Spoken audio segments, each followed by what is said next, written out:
Hello everyone. ఈరోజు ఎంతో టేస్టీగా ఉండే ఎగ్ కర్రీ ఎలా చేయాలో చూసుకుందామండి. దానికి కావాల్సిన పదార్థాలు: ఎగ్స్ 6, 2 టమాటోస్,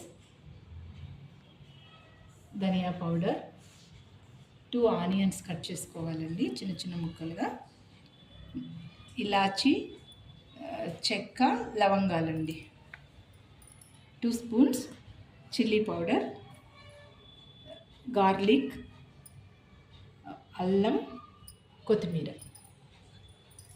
ఇప్పుడు వీటిని ఎలా తయారు చేసుకోవాలో చూద్దాం. ఇప్పుడు స్టవ్ పైన పెనం పెట్టుకొని కొద్దిగా ఆయిల్ వేసుకోవాలండి. ఇందులోకి మసాలా దినుసులు, ఇలాచి, చెక్క, లవంగాలు వేసుకోవాలి.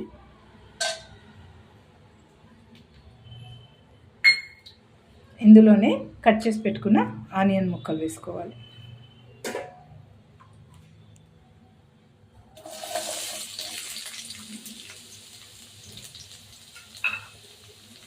ఇవి బాగా రోస్ట్ అవ్వాలండి.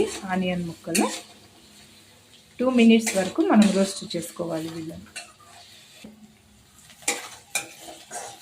ఆనియన్స్ కొద్దిగా రోస్ట్ అయ్యాయండి. ఇప్పుడు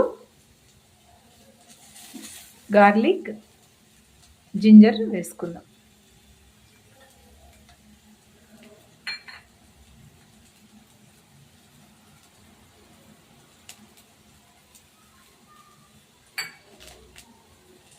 ఇది కూడా బాగా రోస్ట్ అవ్వాలి. 2 మినిట్స్ వరకు రోస్ట్ చేయాలండి బాగా. ఇప్పుడు టమాటోలు కట్ చేసి పెట్టుకున్నాం కదండి, టమాటోలు వేసుకున్నాం.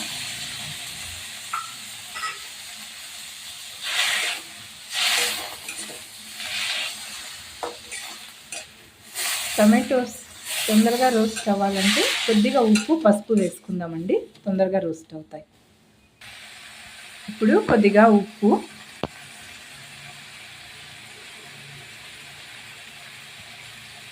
కాల్ స్పూన్ పసుపు వేసుకుందామండి.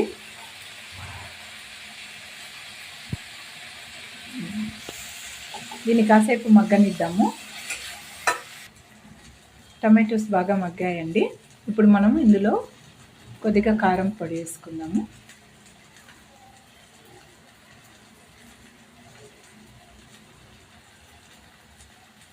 కారం వేసుకున్నాక జస్ట్ 10 సెకండ్స్ కలిపి స్టవ్ ఆఫ్ చేసుకుందామండి.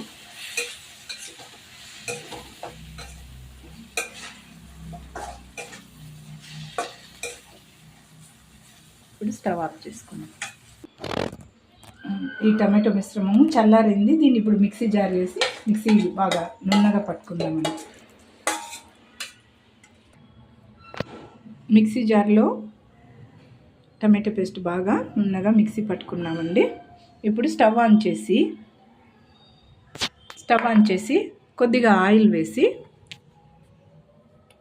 కట్ చేసుకున్న ఒక ఆనియన్ ముక్కలు వేసుకోవాలి.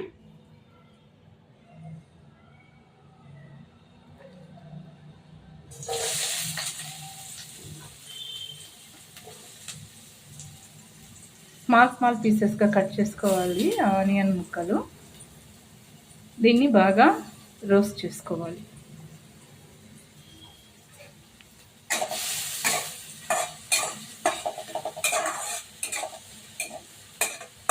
ఆనియన్ బాగా రోస్ట్ అవ్వాలండి. ఆనియన్స్ బాగా మగ్గాయి. ఇందులో కొంచెం కారం వేసుకుందాం.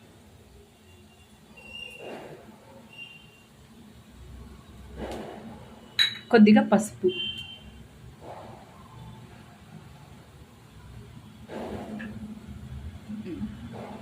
బాగా కలుపుకోవాలండి.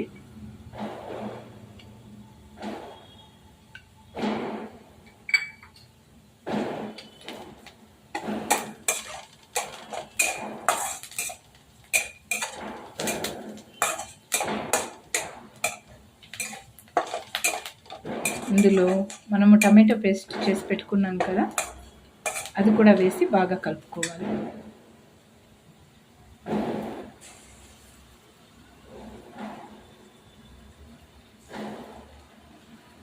ఇది కూడా వేసుకొని బాగా కలుపుకోవాలి.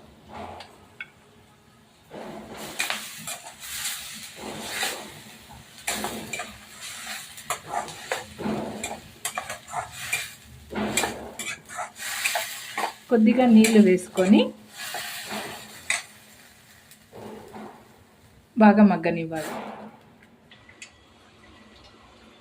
కొద్దిగా వాటర్ వేసుకొని ఈ గ్రేవీలో మనము మరిగించుకున్నాము. ఇందులో కొద్దిగా టేస్ట్ అయినంతగా ధనియా పౌడర్ వేసుకున్నాము. ఈ ధనియా పౌడర్ కూడా బాగా కలుపుకోవాలి.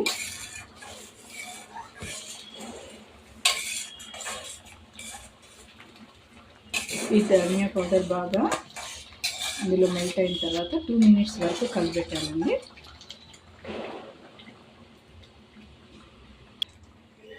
ఉడికించి పెట్టుకున్న ఎగ్స్ ఉన్నాయి కదండి, ఈ ఎగ్స్ వేసుకోవాలి. ఎగ్స్ వేసుకొని బాగా కలుపుకోవాలండి. ఒక 5 మినిట్స్ సేపు ఈ ఎగ్స్ని ఇందులో బాయిల్ చేయాలి. 5 మినిట్స్ తర్వాత ఇది బాగా గ్రేవీ చిక్కబడింది. ఇప్పుడు ఇందులో మనము తరిగి పెట్టుకున్న కొత్తిమీరను వేసుకొని స్టవ్ ఆఫ్ చేసుకుంటే ఎంతో టేస్టీగా ఉండే ఎగ్ కర్రీ రెడీ అయింది. స్టవ్ ఆఫ్ చేసేస్తామండి. ఇప్పుడు ఈ రెసిపీ మీకు నచ్చితే లైక్ చేయండి, షేర్ చేయండి, నా ఛానల్ని సబ్స్క్రైబ్ చేయండి.